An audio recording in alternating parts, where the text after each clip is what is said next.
Hello and welcome to this month's episode of Nacho Problems, where we turn ordinary recipes into extraordinary nachos. I'm Nacho Queen, but you can call me M.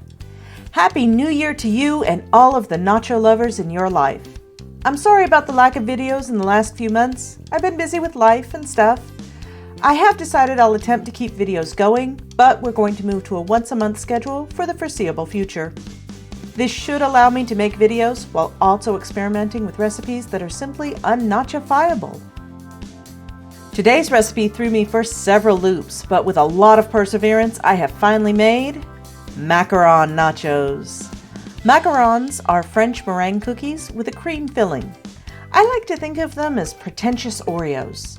They can be a fairly difficult recipe to get right, but they were worth it. Let's get started. Step 1. The chips. The macaron cookies will be our chips, and for that we need 3 ounces egg whites. This will be about 3 large eggs worth. Do not make the mistake I made and try buying a carton of the pre-separated egg whites just to save time and trouble. Turns out those have been pasteurized and therefore do not whip up properly. Also make sure you don't get any yolk mixed in with your egg whites, as this can also prevent them from whipping up properly. 1 cup or 100 grams almond flour, 7 ounces or 200 grams powdered sugar, a 1/4 cup or 50 grams granulated sugar, a 1/4 teaspoon salt, and 1/8 teaspoon cream of tartar. This is a stabilizer that will help our egg whites stay firm once they've been whipped. It's technically optional, but I highly recommend it. This is all you need for plain macarons, but of course if you want, you can make fun colors and flavors. I'll be adding 1/2 teaspoon orange extract and some orange food coloring to mine. It's important to use a gel food coloring, as the liquid ones can mess up the consistency of the batter. We're going to start by sifting our powdered sugar. Pour the sugar into a wire sieve over a large bowl and then gently tap the side of the sieve to shake the sugar out. When all you have left is lumps, use the back of a spoon or scraper to press the lumps into the sieve, breaking them up. Now we're going to do the same to our almond flour. Consistency is very important to these cookies, so this step ensures that we've removed any lumps from the sugar and the flour.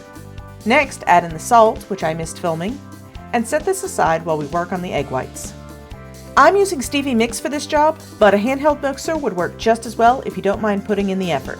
I'm sure it's possible to do this by hand, but I have neither the patience nor the arm strength to do so.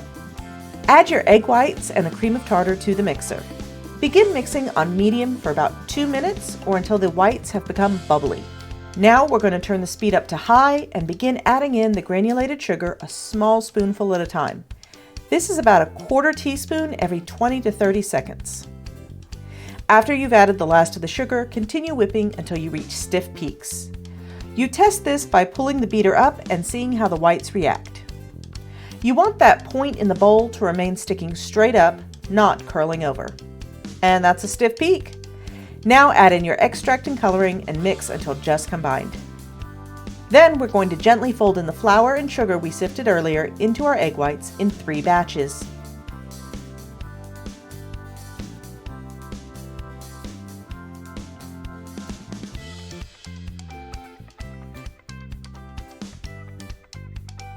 Once the flour is fully incorporated, continue to fold the batter until it falls off your spatula in a ribbon, but doesn't immediately melt back into the rest of the batter. I probably understirred mine a little because this was my 3rd attempt and I was terrified of overmixing. Now scoop the batter into a piping bag with a round tip. Hold the bag perpendicular to a lined baking sheet and pipe small circles. My liner has circles to use as a guide, but if you're using parchment paper, you can always print out templates and place them under the parchment paper so that you get all of your cookies a nice uniform size. Next, tap the sheet pan on the counter a few times to remove any large air bubbles. Then, leave the cookies on the counter to dry for at least 30 minutes before you bake them. You should be able to touch the top of a cookie without getting any batter on your finger. Then it's into the oven to bake at 300 degrees Fahrenheit or 150 C for 12 to 15 minutes or until they are fully set.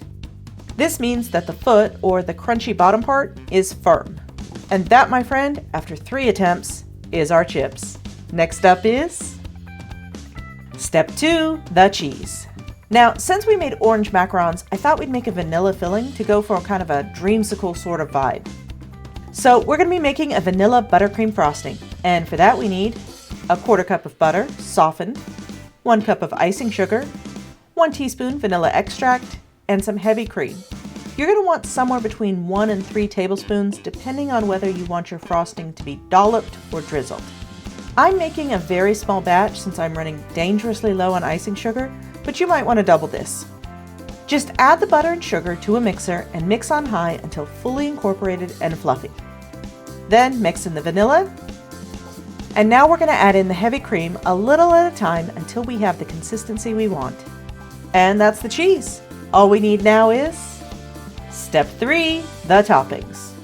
Okay, full disclosure, I had bought a fresh orange to zest for my topping, but it took me so many tries at the cookies that we ended up having to use it before filming or risk it going to waste. Since I was literally filming on Christmas Day, buying a new one simply wasn't an option. So we're going to opt for a sprinkle of dried mint just because I have nothing else. Let's get to the good part. Step 4, let's eat. We'll start with a little pyramid of our chips, add on some of the cheese,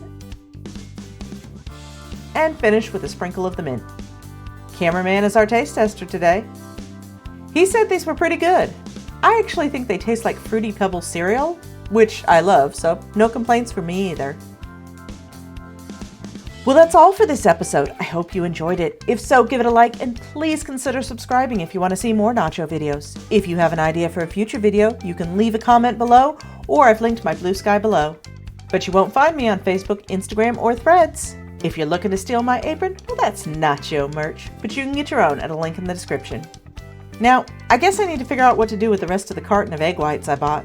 But that's not your problem. Thanks for watching, and I'll see you soon.